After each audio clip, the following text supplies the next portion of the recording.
जी हाँ दोस्तों, आज के इस वीडियो में बात करेंगे सरकारी नौकरी के फॉर्म के बारे में। यहाँ पे जनवरी 2025 में मैं वैकेंसी, एक सिंगल वैकेंसी की बात करने जा रहा हूँ जहाँ पे बहुत कम कंपटीशन है।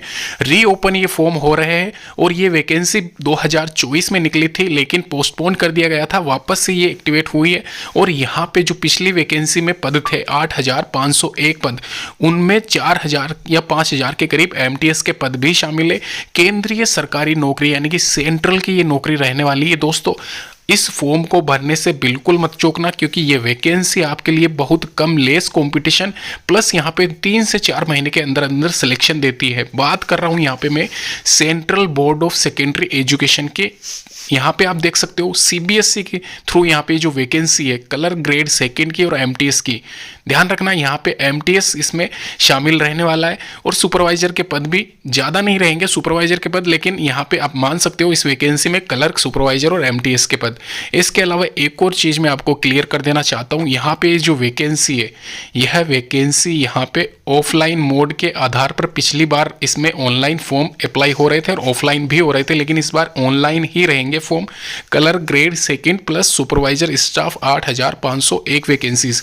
तो यहाँ पे एक तरीके से एमटीएस के जो पद है वो यहाँ पे इसमें वापस से ऐड किए जाएंगे 4-5 हज़ार के करीब। ये जो मैं आपको बता रहा हूँ ये पिछला बार जो निकला था वैकेंसी उसको वापस से रिवाइज अपडेट करके निकाला गया है, उसका मैं यहाँ पे आपको डिटेल बता रहा हूँ। यहाँ पे आप देख सकते हो जो इसकी लास्ट डेट ऑफ एप्लीकेशन है वो मिड फरवरी 2025। इसके अलावा जो टेंटेटिव एग्जाम है अप्रैल 2025, यानी कि एक तरीके से 2 पेपर इसमें नहीं होंगे, सिंगल एक पेपर रहेगा अप्रैल 2025 में जो टेंटेटिव है। यहाँ पे जो पहले प्री होता है, मेन होता है, वो नहीं है, खाली सिंगल पेपर रहेगा। और जो पिछली बार यहाँ पे बच्चों ने फॉर्म भरा था वो भी मैं आपको यहाँ पे क्लियर बता देना चाहता हूँ। पिछली बार बहुत कम कंपटीशन था यहाँ पे, अगर एग्ज़ाम होता तो लगभग सभी का चांसेस था। 2 लाख के करीब यहाँ पे फॉर्म आए थे। ध्यान रखना 2 लाख के करीब यहाँ पे पिछली बार ये फॉर्म आए थे। फॉर्म पूरे भरे गए थे लेकिन जो डेट थी एग्जामिनेशन वो एक तरीके से पोस्टपोन्ड कर दी गई थी, वापस से निकली है 8,501 प्लस रिमेनिंग जो भी 4-5 हज़ार पद है वो आप ऐड कर लेना।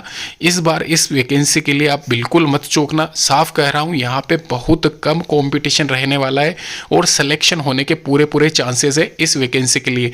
केंद्रीय माध्यमिक शिक्षा बोर्ड के द्वारा ये जो वैकेंसी है सीबीएसई वाली, इसमें कलर ग्रेड सेकेंड और एमटीएस के स्टाफ के लिए यहाँ पे ये जो रिक्रूटमेंट निकली हुई है, इस रिक्रूटमेंट या फिर वैकेंसी के लिए महिला और पुरुष अभ्यर्थी दोनों ही आवेदन कर सकते हैं। लेकिन एक और चीज़ मैं आपको क्लियर कर देना चाहता हूँ, यहाँ पे नीचे स्क्रॉल कर लेता हूँ। यहाँ पे आप देख रहे हो ये जो 8,501 वैकेंसीज है इसमें 12th और ग्रेजुएशन पास लिखा हुआ है। इसको आप 12th क्लास पास ही माने क्योंकि ये सुपरवाइजर वाली पोस्ट के लिए ग्रेजुएशन था, लेकिन अभी इन पे संशय बना हुआ है कि इनकी क्या क्वालिफिकेशन रखी जाएगी। फिलहाल आप ये ध्यान रखना 12th क्लास पास कर रखा है आपने तो आप आवेदन कर सकते हो। इसके अलावा यहाँ पे ये जो वैकेंसी है यह वैकेंसी सीबीएसई या फिर कोई भी बोर्ड आपका हो जहाँ से आपने 12th कर रखा है तो आपका यहाँ पे अप्लाई करना बनता है, अप्लाई कर सकते हो। जरूरी नहीं है कि खाली सीबीएसई वाले बच्चे ही अप्लाई करें। तो ये आप सबसे बड़ा यहाँ पे ध्यान रखें, 18 से 40 साल के बीच में अगर आप आते हो तो आप आवेदन कर सकते हो। एक और सीन मैं आपको यहाँ पे इसका समझाने जा रहा हूँ। यहाँ पे ये चीज़ ध्यान रखें, सिंगल पेपर होगा आप सभी को पता है, लेकिन अंकों का विभाजन यानी कि कैसे यहाँ पे पूरा स्कीम है वो आप समझ ले। एकेडमिक रेशियो आपके 20 नंबर यहाँ पे ऐड होंगे। 12वीं में अंक कितने हैं उनके आधार पर। ये एमटीएस के लिए लागू होता है या नहीं होता ये पता नहीं है, लेकिन यहाँ पे वैकेंसीज में हो सकता है इसको लागू कर दिया जाए। रिमेनिंग वैकेंसीज के लिए लागू है, ये ध्यान रखिए। कैसे क्या है सीन वो वापस से समझते हैं। यहाँ पे एकेडमिक रेशियो का मतलब है आपने जो अंक मतलब अर्जित किए हैं 12वीं क्लास में, जो परसेंटेज है आपके, जैसे कि मान लीजिए 100 में से 100 नंबर अगर आपने लिए हैं तो उसके आधार पर यहाँ पे आपके मार्क्स ऐड होंगे। कितने होंगे वो आपके 20 मार्क्स ऐड होंगे।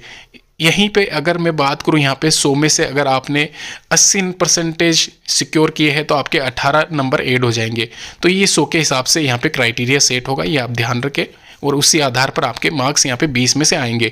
सेकंड नंबर पे आप यहाँ पे समझ लीजिए 5 मार्क्स आपके EWS, SC, ST, OBC category में हो तो ऐड हो जाएंगे। बीपीएल फैमिली वालों के 5 मार्क्स अलग से ऐड होंगे। अभी ये जो फिजिकल टेस्ट है ये एक तरीके से रिटन टेस्ट मान के चलना इसको, यह 70 मार्क्स जो बता रहा है ये आप जो भी एग्जाम, जो सिंगल एग्जाम होने वाला है उसमें जितने नंबर लाओगे उसके आधार पर डिवाइड होगा और बाद में 100 नंबर में से परसेंटेज बनेगी।